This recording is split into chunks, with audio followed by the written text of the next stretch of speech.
ಇವತ್ತು ಬೆಳಗ್ಗೆ ನಾನು ಎದ್ಬಿಟ್ಟು ಗಾಡಿ ಎತ್ಕೊಂಡು ಎಗಪ್ಪ ಹೋದೆ ಅಂದರೆ ಮನೆಗೆ ನೆಂಟರು ಬಂದಿದ್ರು ಅಂತ ನಮ್ಮ ಅಮ್ಮ ಹೋಗಿ ಹೆಸ್ರುಘಟ್ಟಕ್ಕೆ ಹೋಗಿ ಮೀನು ತಗೊಂಬಂದ್ರು. ಮೀನು ಕೊಟ್ಬಿಟ್ಟು ನಾನು ಕಾಲೇಜ್ಗೆ ಹೋಗ್ಬಿಟ್ಟು ಕ್ಲಾಸ್ ಎಲ್ಲ ಮುಗಿಸ್ಕೊಂಡು ಮನೆಗೆ ಬರಬೇಕಾದ್ರೆ ಮರ ಬಿದ್ದೋಗೈತೆ ಅಂತ ನೋಡ್ಕೊಂಡು ಮುಂದೆ ಹೋಗಿ ನೋಡಿದ್ರೆ ಗಾಡಿ ಆಕ್ಸಿಡೆಂಟ್ ಆಗೋಗ್ಬಿಟ್ಟಿತ್ತು.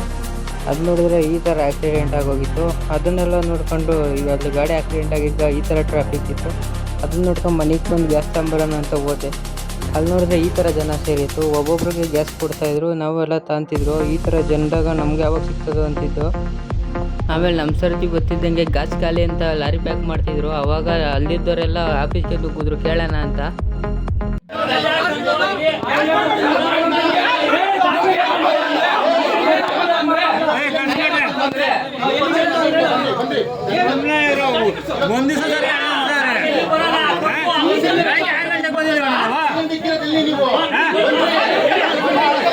ಆಮೇಲೆ ಒಳಗಡೆಯಿಂದ ಆಚೆ ಬಂದ್ಬಿಟ್ಟು ಆಫೀಸರ್ ಬಂದಿದ್ರು ಅಂತ ಅವ್ರ ಹತ್ರ ಕೇಳ್ತಾ ಇದ್ರು.